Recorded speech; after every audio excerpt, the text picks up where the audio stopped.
Welcome to the channel and welcome to this unboxing and review video of Arcane Cataclysm, Magical Hosts Duel in the Ruins of Eldritch War, which has been sent to me by GW, free of charge, for your reviewing pleasure. So this has turned up, and I've taken the wrapper off, but I haven't seen what's inside yet. Really looking forward to this. I didn't even know which model, if any of the models are new. Maybe the book says. Are these models new? Includes 51 miniatures.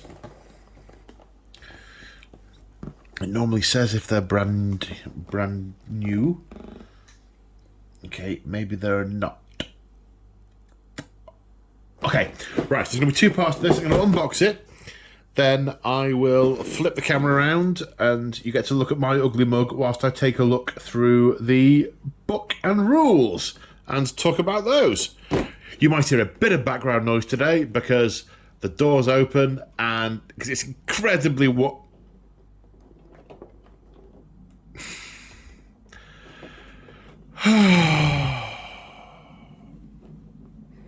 So it begins. Quick, get the lid off. So, what do we have in here? I'm going to stand this up over here in the background, although you can't see it. I'll lay it flat, so maybe Lemmy will be enticed into going into it. Oh, wow. So, look at this, so much plastic. It's, feels like, dear. Right, what do we got? So I've not been a fan of the Lumineth Realm Lords because I don't like all the horns. Elves with weird cow horns do not do anything for me. However, some of the models I think are pretty cool. So let's see what we've got. This is a female sculpt. I think it's a female sculpt. It's hard to tell with elves sometimes. They're often quite androgynous. It's very lithe and we've got a detailed sword with a gem, plait. Other placid hair, staff with cow horn notes on it. Lovely little bonsai tree on the base there. That's a very nice little touch, sort of growing out of the rock that she's sort of leaping off with the rune in the air. That's kind of cool. More horns. Is it elves with horns, horny elves? Does it say what this is called? No. Well, that will become apparent when we check the book. What else we got? That looks like a chaos one. Let's have a look at some of these other elf ones first. Okay, this is an archer of some sort. There are... how many of these?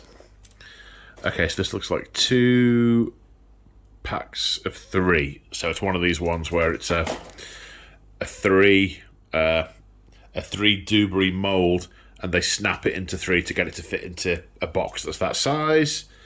So these will both be the same, I assume. Let me hold these up together and have a look. Flipping that over.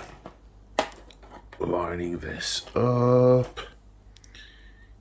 Yeah, there we go. We've got the same pieces in the same relative positions on the same things. So let's just look at one of them. I like the way we've got a quiver here. We've got individual arrows, which you don't see on many of the quivers.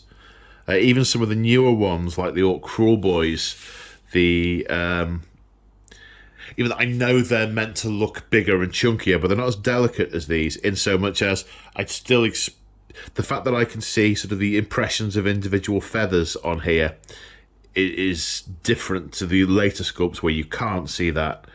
I don't know what style of helmet you'd call that. It's got a sort of point and a sort of anti-crest, a sort of backwards pointing thingy. A 3-string bow. Any archers out there, tell me if that's a thing, because I suspect it's not. You don't see them for a reason. However, I mean, what will that give you rules-wise? Will that let you fire 3 shots? Interesting. Lots of tassels, panels. Those panels are good. These look like these creases will take ink very nicely, and there's some nice flat panels for colour. You see, I do quite like these. I'm not quite so keen on the style of the helmets, but these are all right. I could get behind those. Just no horns, please. A bird with a ring on it. Not quite sure where that fits into it. I imagine that'll become apparent in the instructions. Ah, here we go. Maybe it's this. Is that an arm that's pointing a finger and launching a bird? Is that the tether? Is that the string tied to the bird's ankle clasp thing? More arrows, more bows, more hats. No horns. Good. I'm liking the lack of horns. What is this thing it's hanging, that's dangling? Don't know. It's very pretty. Again, looks like it'll ink up very well. Always with the inking. Okay, we got another... this looks like some kind of bird perch. Got a number of bird perches here that the birds can fly off. Okay, cool. Bird perch central. Right, this all looks pretty chaosy. These look like Zangors on discs. Let's do all the elf stuff first. That's chaos. These are either Zangors or the human-y ones. As are these. And these. Oh, bird just fell off that one. These are also Zechian. This looks more elven. Okay, so we've got some what look like back banners. Sort of an oriental type influence there. Lots of back banners. Do they come from these, maybe? So these have got very sort of elaborate crested helms, but crucially, not horns. You're going to notice a recurring theme here. Not horns. Bit of sort of crotch scale mail there. Plate mail around the torso. Neck woefully exposed. Now these are... I was going to say they're female sculpts, but they're not. These are robes for the backs of these. I don't know if these are male sculpts or female sculpts, or if they are androgynous. They look pretty androgynous to me. Fairly fine swords. Again, lovely groove in the sword. That'll take the ink. Take the ink. And what's it? Oh, the back banners that go with that. I think go with that. And these... Oh, maybe the back banners go with the bobos. I don't know. So we have some horses with plaited tails. Quite elven. The barding has scale mail and runes. I think it's meant to be sort of a cloth robe with sort of barding with scale mail underneath. Riders also have patches of scale mail. Oh, we've got nice pieces. A. Calm down. That's good. That's good. It's going to help me identify them because, you know, these are totally going in the stack of things to do one day. I like the way they've got the sort of ropes. They look like they've got a bit of a slightly natural hang to them, which is good. Horse's head. The eye quite well established. The reason I'm picking that out is because I did some other horses not too long ago and they are much older sculpts and it was a lot harder to identify that level of detail. What were they? They were Empire Outriders, I think I was looking at. Long lances. I mean, look at the size of the arm and then the relative size of the lance. I mean, that's a proper lance. That's jousting territory there. Although the elf in question probably sort of wields it one-handed like a flail. Then what we got on here? Much of the same. We've got shields. They're kind of elaborate. Again, I think the aesthetic is very similar to the Zechian. It's kind of got that sort of bird's eye feather type thing to it.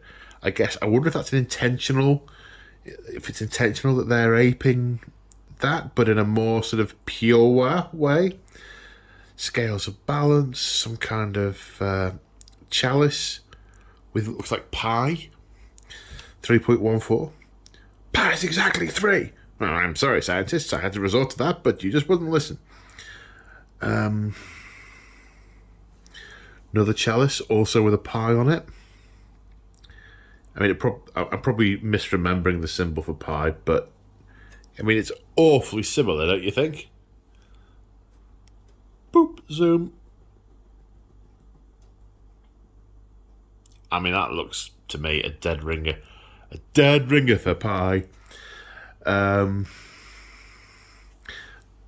lots of nice detail on the banner. Lots of nice sort of etched detail on there. Again, I'll take an ink. Yeah, cool. Cool. Cat, cool. Right, now let's come to all things Zinchium. So are these the sames? Uh-oh. 1 minute. That distant tinkle you heard there was the sound of that loose bird hitting the floor, but it has been resolved.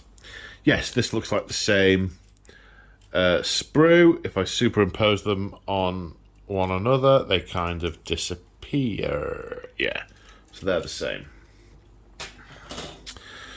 So these will be the... I can't get at the names now. How unfortunate. I'll go through the names when I go through the instructions, the build instructions. Yeah, these are the humany Tzeentch ones, I think.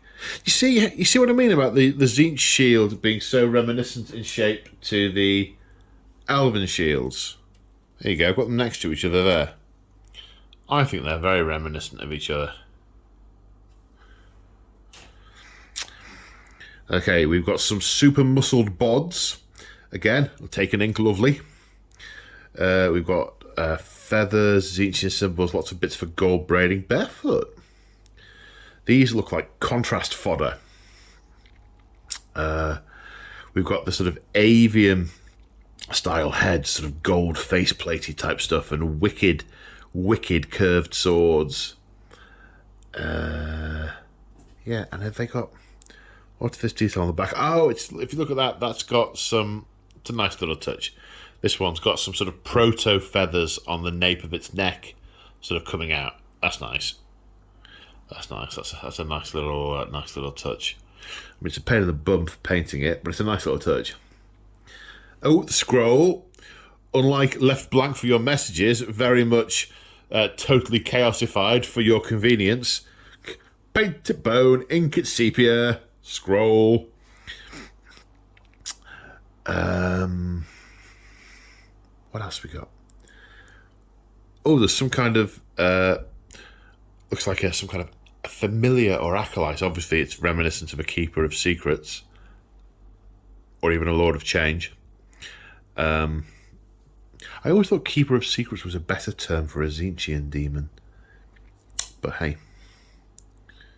Okay, so that's what those mortal bods look like. What are those feathers for?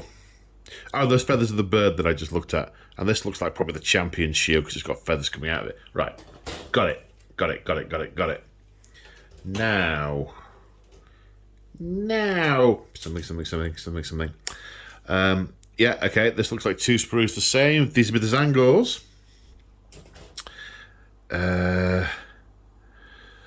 Some sort of wicked, half demony, eldritch type weapons, incredibly ornate. Let me zoom in a little bit. The problem is the fur behind it's now going to affect the zooming. What would you call one of these? It's got a name. I want to say it's sort of like Falchion, but obviously not Falchion. Kind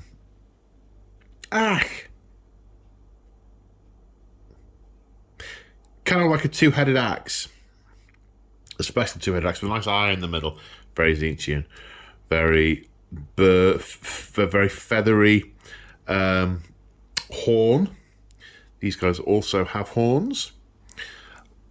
There's a lot of fire motif as well as feather. The sort of teeth of this blade are very reminiscent of feathers. As are this one. Avian faces again. Feathers on torsos, sort of proto feathers.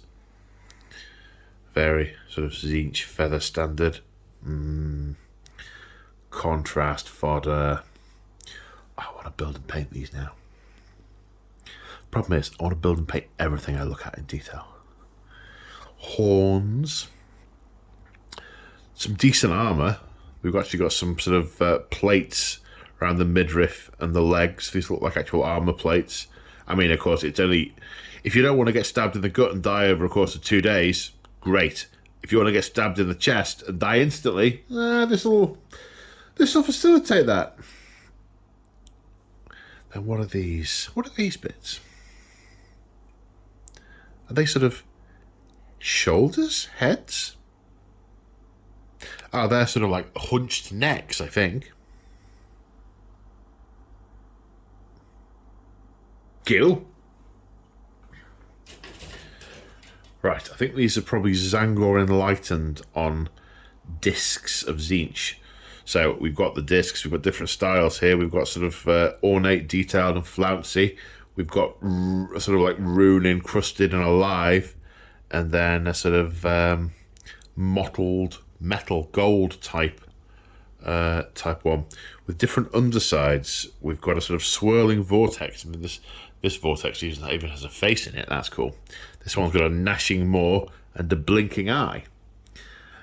You could probably do a couple of different things with this, because I think you can get a sorcerer on a disc, but I don't know if that comes out of this kit or if it's separate. Because I can see the bows, and they look like they're crafted from magic, which is really cool. These look like the base pieces, because that looks like a ball joint there. That probably goes into here somewhere. Oh, yeah, there we go, the underside of these pieces. So it looks like it's sort of flying on a magical wisp of energy. Also looks like contrast fodder. We got, this looks like it's a tiny, it's not a screamer, but it's reminiscent of one. A tiny flying etheric thing. I wonder how that actually fits in. Again, we've got more arrows. They're sort of like a twisted helix. That's kind of cool. No idea how that would affect the aerodynamics, mind. We've got more ornate cuirasses. 1, 2, 3, 4. Okay, I'm going to go out on a... oh, no. I was going to say it could be a shaman, but it might not be a shaman. It might just be a unit champion. Maybe there are enough pieces to do both. We will find out when we get to that bit. And then last, but by no means least, this is the hero that comes with it. We've got a very wavy birdie thing. This is the guy that's got the sort of like feathered demon thing grafted onto its shoulder. So there's his torso, and then sort of attached into, he's got the chaos head on one side. You can actually see the hand of this thing leaning on as it, there's the other half of its hand as it sort of clings to the back of him, sort of half holding on to him, half growing out of him. Look on his torso there, you can see its arm sort of like shriveled. Oh, cool, so cool. You see, the thing is, I've got a load of Tzeentch demons. It'd be so quick. This is exactly the tunnel I went down with my maggot kin of Nurgle. So cool. Right, what else is in the box? We've got a sort of generic Age of Sigmar sheet with some pretty stuff on the other side. Pretty. A boatload of bases to go with everything. We got 32s, we got 40s. I sound like I'm trying to sell things out of a suitcase, like Derek. These are probably for the horses, these ones. So yeah, bases are a thing. What else we got? We've got a generic pocket size rule book for 3rd ed.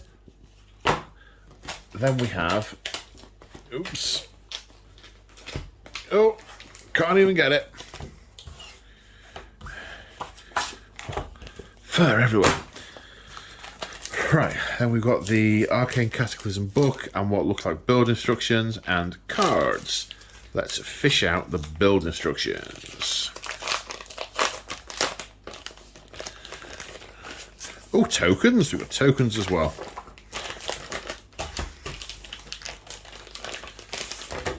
So we've got the rule book and campaign book, one assumes, yep.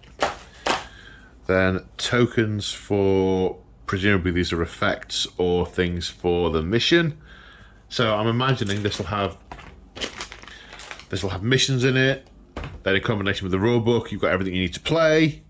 You've even got some kind of tape measures, command points, ability tokens, cards for the units. Good. And the build instructions. Let's see what we've got with the build instructions. Are we in Zoom Town for the instructions? Yeah, okay, so the Sigmar Enlightener. Okay, yeah, this is the one balancing on the rock next to the little bonsai tree with the horn staff holding the rune. No build options there. That's a fairly vanilla piece. Then we have the Vanari Blade Lords. Now it looks like we've got some options here. Build variants: Champion, Vanari Blade Lords. Alright, so Champion is one of the build options. So what do we have? The Champion has two different head options. With different weapon options. Oh yes, two different stances. It can be assembled in two ways by the looks of it. A sort of double-handed backwards type stance, or two blades. Cool.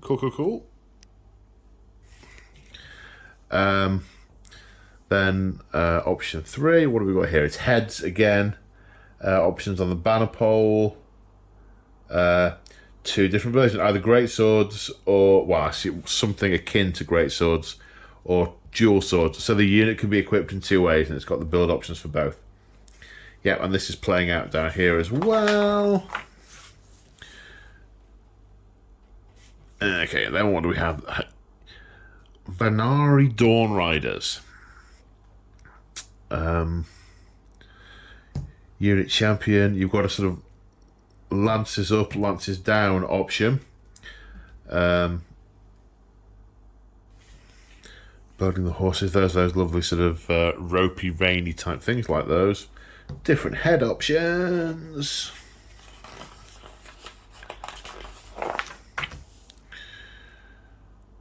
Now what's option 8? How is this different to the others? Option 8,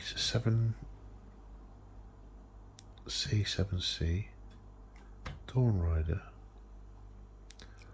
Is it literally just the style, the lance? Can we do one out of these? So these bits all look common.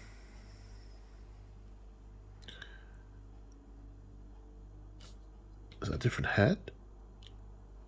No, it's the same head. I think it's just the angle you've got the weapon at. And that's the option there. No options here. The standard bearer you can either do as a standard bearer or an extra spear. The staff arm has interchangeable parts for spear and standard. As standard. And then this one looks fairly mono build. These look like they are just two also rans, giving this unit here. Then we've got these archers. Yeah, they do. It's sort of the helmet coming down over the ears. It's almost got a sort of oriental reminiscent type theme going on. Different back options. That's different. So there's two build options here. One is with the birds flying already and not on the perch, and the other is with the birds on the perch. Vanari Oralan Sentinels. Oralan Sentinels.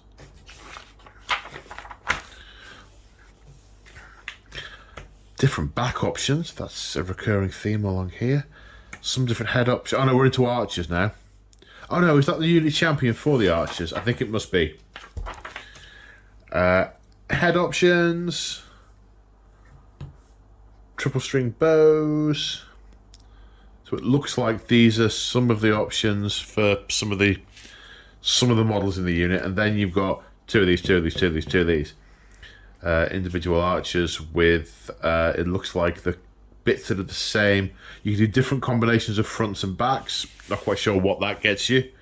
And different head options. Although there are only 3 heads and 3 models, so the only option is to vary them between the models, not pick new things. Then we're on to the Tzeentch ones. The Curseling of Tzeentch. This is mono build, but you can see that lovely sort of familiar acolyte type thing attached to his torso, which is nice. Building all these discs. Yeah, these are pretty cool. These slot together as I surmised. Those little flying debris are sort of add-ons to this, the sort of the sort of vapor tail of mystical energy. Choose the variant you want to build. Champion and Enlightened. So it's not a sorcerer, it's just a champion. Although sometimes the kits that have got multiple options don't tell you what all the options are in these instructions. So maybe there are more options than that. So we've got some accessories that are different that you can use to mix it up. The headpieces look like they're the same. We're talking about accessories to mix these up, I think. Now, interestingly, none of these seem to have the bows. What are these called? Zangor Enlightened on Discs of Tzeentch. I could have sworn they had bows. Yeah, the model's got bows on them, so yeah, you probably can do another build option with these to do these bow variants. But it doesn't tell you what they are. That's not what this box wants you to do. Presumably, there's 2 different cards. One for the bow variant and one not. Now the Carrick Acolytes. This looks fairly generic stuff. Well, obviously we've got the champion with the big scroll thing, and another one. No, the champion doesn't have the big scroll. The champion's got this big weapon, which kind of looks like the horn staff of the elves. These ones, are these? Well, I'm assuming they're the equivalent of a standard musician, with the scroll and the demon. Maybe the rules will tell me more about that. Then the rest look fairly, build the torso, throw on the weapons, build the torso, throw on the weapons. There's 20 of these? 2, 3, 4, 5, 6, 7, 8, 9, 10, 11, 12, 13, 14, 15, 16, 17, 18, 19, 20. Yeah, it's 20. Then we're on to the Zangors. Again, same deal. We've got a musician, we've got a standard bearer. We've got 2 different variants for champion. Well, we're on to torso build here. I assume have we got weapon options? Yeah, I mean, looks like there's a great weapon option. There's a sword and shield option. Yeah, there's a couple of big weapons. There's probably a 1 in 5 can take a option there. Okay, right, time for a brief pause whilst I reorient the camera to start having a look inside the book. Okay, so now we'll look at the Arcane Cataclysm book. So, what do we have? We have a nice little story bit. Pride and folly, folly and pride, 2 sides of the same coin. The elves fix their gaze on the suns, moons, the zenith of their realm, never looking down, never watching upon whom they trample as they climb ever higher, only to fall, only to be brought low. I mean, I think this is written from the Tzeentchian perspective. Burning paradise. In the once fair lands of Haish, the scars of the past run deep. 10 paradises. The 10 paradises are landscapes torn apart by their past, or rather by those that defined it, the Lumineth. Though the land wounds have been cauterized by elven magic and a semblance of order restored, it would not take much to return them to anarchy. So a bit of background on Haish, bit of art of Tzeentch running riot, Tzeentch fire, things dying. Then we've got a Tzeentchian perspective on things. There are many treasures to be found under the substrate of Haish, for even the tumult of the Age of Chaos did not uncover all of the devastating magical artifacts that led to the Spirefall I wonder what the Spirefall is. When a cult of Tzeentch's foremost disciples caught wind of an unclaimed cache, it set in motion a series of events that led to outright war. So Tzeentch and Elf War, got it. The lands thrice scarred. So we've got an image of Haish. We've got the usual thing. We've got the Sigmarite metropolises, the stronghold, sites of legend, military cities, fire slayers, magma holds, realm gates, Ideneth whirlways, and Lumineth spire cities. Hello. Just don't sit between me and the book, okay? I can't read the book if you're there. I can't breathe with your tail in my face. Settler's Gain being the Sigmarite metropolis. I don't think I've heard that called before. Then we've got some info on the legacy of Dark Times. Though none taking part truly realised it, the parallel quest of the Sons of Quiescence and their Lumineth pursuers were but the latest development in an unfolding war of magi that had lasted centuries and scarred the great nation of Ymetrica to its very bedrock. More art. This is the cover art. Lumineth Realm Lords. Then we've got some blurb about who the Lumineth Realm Lords are and the sort of typical sort of bits of detail elaborating on the Sinari Enlighteners, the Venari Auralan Sentinels, the Venari Dawnbringers, and the Venari Blade Lords. Bit of flavour text. Then we have the same for the Tzeentch, the Kaeric Acolytes, the Zangor Host, the Zangor Enlightened on Discs of Tzeentch, and the Curstling Eyes of Tzeentch. I love that picture. That picture's so cool. That picture's so cool. Speaking of pictures, we're now on to pictures of the models.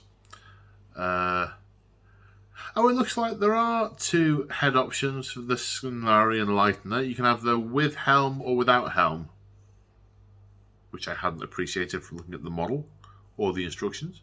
So I did badly there. Yeah, we've got the horses, the cavalry, the archers, then into the Zangor, into the Tzeentchian side of things. So the Kaeric Acolytes, we've got one that's called a Kaeric Adept with a Vulchark, which is presumably the bird thing. Then the Zangors and the Enlightened on the discs. Yes, good stuff. Some nice little dioramas. Then onto realm rules and battle plans. So, the region of war, Elathia. Arcane Torn Land. The second battle round, subtract 1 from hit rolls for attacks made by units in the battlefield. The third battle round, subtract from hit and wound rolls. While filled with the vigour and enthusiasm to find their prize, the Sons of Quiescence and their Lumineth pursuers cannot help but succumb to the harsh environs of the Acrovia Trove. Okay, so violence gets harder. Echoes of the Spirefall. If the unmodified casting roll for a friendly wizard is 9 or more, you must choose to either re-roll the casting roll or have the caster suffer 1 mortal wound after the effect of the spell's been resolved. Once the site of the downfall of the Lumineth race, the events of the Spirefall linger to this day. Should any tread here connect themselves to arcane power, they find themselves inexplicably sapped of their life force. Then, united in purpose. At the start of your charge phase, if 2 friendly units within 6 inches of you, you can make 1 charge roll to determine the charge distance for both units in that phase. How interesting. The warriors vying for control of the Arcanova Trove are equally stubborn and to accept any outcome other than victory. With their will united, they achieve high levels of harmony suiting to the lands of Elathia. Command abilities. Secrets of the Past.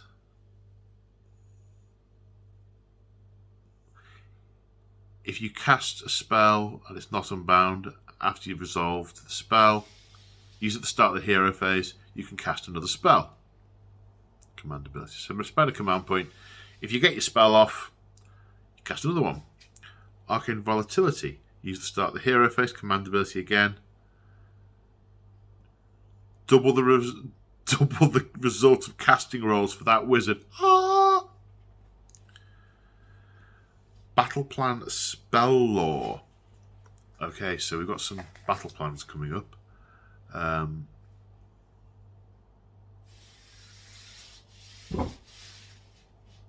plan spell, Battle of Light is a debuff your opponent's move spell. Exercising Beam is a mortal wounds spell. Decent range, 18 inches. Casting value of 8 though.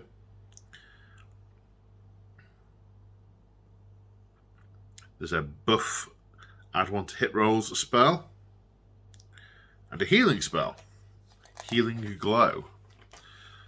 Then we've got Echoes of War. The battle plans in this book are Echoes of War battle plans. They can be used with the battle packs in the core book of the following ways. Oh, Open War Path to Glory Contest of Generals. Okay, that's just telling you how to use the battle plans. Read the battle plan, use it. Tombs of Asunder. So what's this one? This is 20 models aside by the looks of it. What do you have to do? Control the terrain feature that hides the prize, and there are no enemy within 6 inches of it. Oh, this next one looks interesting. This is attackers in the centre of the table, defenders all around. A shattered land. Attackers are the Tzeentchian, the Carrick Acolytes, and some Zangors on the discs. The defender, the cavalry, the archers, and the sentinels. How does this work? Controlling the prize.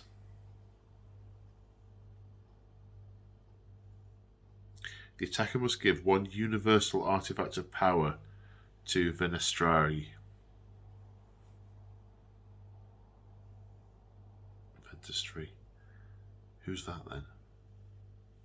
That must be one of the Oh, it's the Curseling, the commander of the Tzeentch army.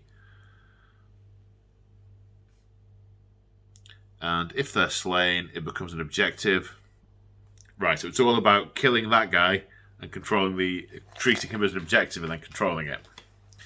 An Arcane Duel. This is interesting. So we've got 2 halves of the table widthways. So 3x4 and 3x4 twice.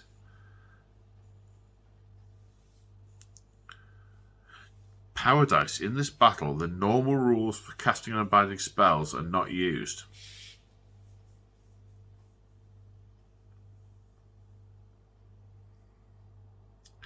So this is smacks of the last fantasy battle system, with a number of dice generated and then a number of dice spent to cast, and similarly with unbinding.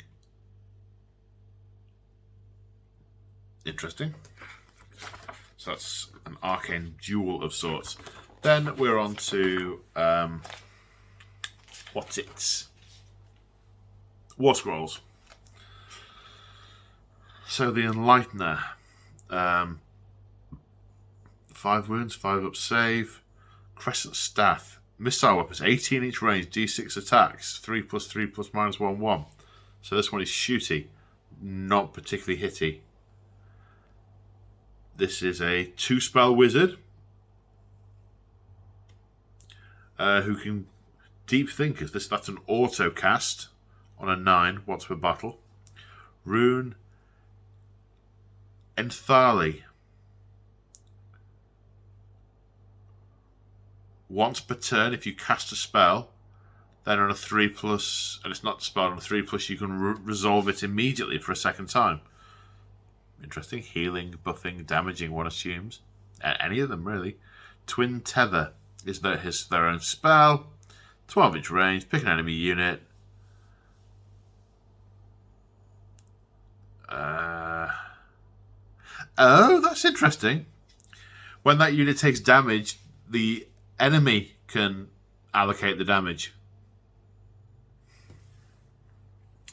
Then Blade Lords. So they can either be armed with Blade Lords, Great Blades or Dual Blades.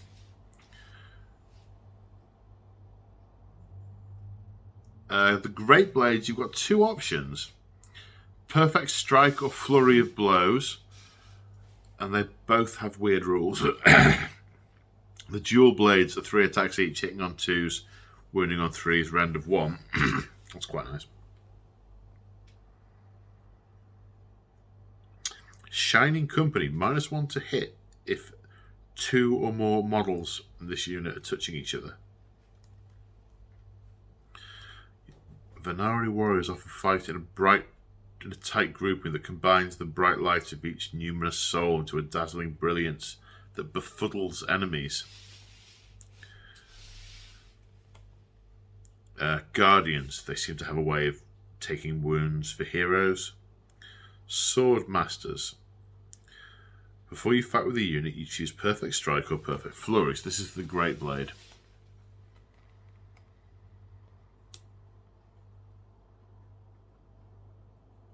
Perfect Strike always hits, do not make the roll. And a Perfect Flurry has a number of attacks equal to the number of models within 2 inches of the attacking model. So you either get one attack that auto hits, wounds at a 2+ and a -2 rend, or you get a boatload of attacks at a 3+3+ no AP, no rend. Interesting. Then the Dawn Riders. Oh god, there's a lot of rules here as well. 2 wounds, 4+ save, 14-inch move. Nothing particularly remarkable about the stats. Standard horse stuff. Fairly standard sword. Well, it's not standard for a human, but 2 attacks, 3+, 4+, -1. But there's a boatload of rules. At the start of the combat, Deathly Furrows. You can declare you're going to use this. You get an extra attack, but only if the target units have 1 or 2 wounds and do not have a mount. Okay, so there's extra attacks depending on what you target. Okay. Lances of the Dawn. Add 1 to wound rolls and improve the rend if you charge.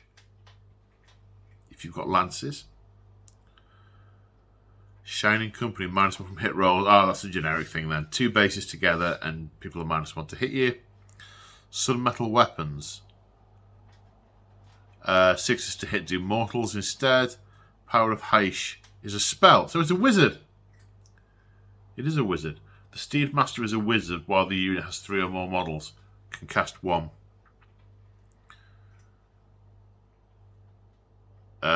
If cast, the Sun Metal Weapons do mortals on a 5+ rather than 6+. Any number of Lumineth Realm Lord wizards can attempt to cast Power of Heish in the same hero phase. Okay, that's interesting because the Archers have got Power of Heish as well. And Sun Metal Weapons, which is the Mortal Wounds one, and Shining Company, which is the -1 to hit one. And it's a wizard. With the bow, 1 shot. There's either aimed at 18 inches or lofted at 24 inches. 1 attack. Nothing eye-shattering there. Scryhawk Lantern. Start the shooting phase. Pick an enemy unit within 24.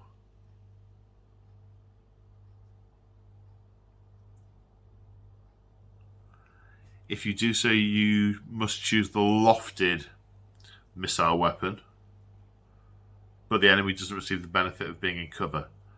So lofted is doesn't have the rend's not as good, and it's worse to hit. Many stringed weapon.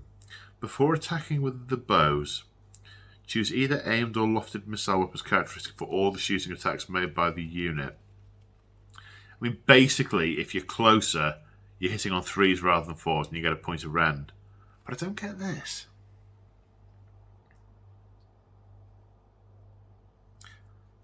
Okay, you can attack a unit with a 24. You have to use the lofted profile, but they don't get the benefit of being a cover. Okay. Right, now the Tzeentchans. The Curseling, the Eye of Tzeentch. I do love that model. I think that is awesome. Is a 1-spell wizard, 3-up save, mind. Has an Arcane Energy ranged attack, 18 inch, 3 attack, 3+3 plus -1/1. Disruptor of the Arcane, you can re-roll Unbinding and Dispelling rolls for this unit. Glean Magic. At the start of your hero phase, pick an enemy wizard within 18 inches, roll a dice on a 4+. This unit can attempt to cast an extra spell in that hero phase, and the enemy wizard can cast 1 fewer in your opponent's next hero phase. Oh, Magic Thief. Barrier of Fate is a spell. Pick 1 friendly Arcanite wholly within range invisible until the start of the next hero phase. The unit has a ward save of 6+. Okay. Zangor Enlightened on Discs of Tzeentch. Alright, Tzeentchian Spears, Vicious Beaks, Teeth and Horns. The spears are 3 attacks each, 4+3 plus -1/2. So they've got some punch in them. The Babbling Stream of Secrets. Enemy within 3 inches cannot receive commands. Guided by the past, add 1 to wound rolls. If you are taking the second turn in the battle round. So they're more deadly if you go second. Interesting. And Carrick Acolytes. 1 wound, 6-up save. Sorcerer's Bolt. Ranged weapon. 18 inch range, 1 attack, 4+3 plus no rend. 1 damage. The Scroll Holder. Improve the rend by 1, so it gets a point of rend for its ranged attack. And the Volkark. 1 in every 10 models can have a Volkark. If an enemy wizard successfully casts a spell within 18 inches of a friendly Volkark, roll the dice. On a 4+, the wizard suffers a mortal wound after the effect of the spell has been resolved. And Arcanite Shield. Models in this unit have a ward save of 6+. And last but not least, Zangor Host. Oh, I didn't realise they had 2 wounds each. Zangors, 2 wounds, 5-up save. Savage Great Blade. Yeah, 2 in every 5 models can have a Great Blade. They do 2 damage and they've got a better rend. There are also options for having 2 weapons, 1 weapon. I assume there's a shield. Yeah, model with the shield has a ward save of 6+. Destined Mayhem. Add 1 to wound rolls for attacks if the unit made a charge. Ornate Totems. At the end of the combat phase, if this unit has any icon bearers, you can pick 1 enemy unit within 3 inches. Roll a dice for each enemy wizard in that unit. For each 4+, that enemy unit suffers a D3 mortal wounds. OMG. Keep your wizards well away from them. Then we are just on 2 points. Although I would just like to point out what I have to work with here. This massive ball of cuteness whilst I'm trying to record.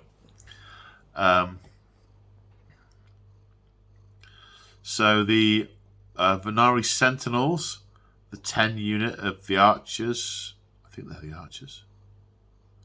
Yeah, battle line, 165 points. The Enlightener is the leader, 165. Venari Blade Lords, 145. For every hero you take, 1 can be a battle line unit. That makes sense with them being able to soak wounds for heroes. Dawn Riders, 160 points. No shenanigans on the Tzeentch ones. It's just the Acolytes, 120 for 10. The Zangors, 200 for 10. That makes sense. They seem pretty strong. The Curseling, 175. And the discs, 215 for 3. Feels like you get more points worth of chaos in this box than you do of the elves. Huh. Oh no, I have to add it all up. There we go. So endeth the review and unboxing. Hope you enjoyed this. Yeah, and see you in the next one. Bye for now. Bye.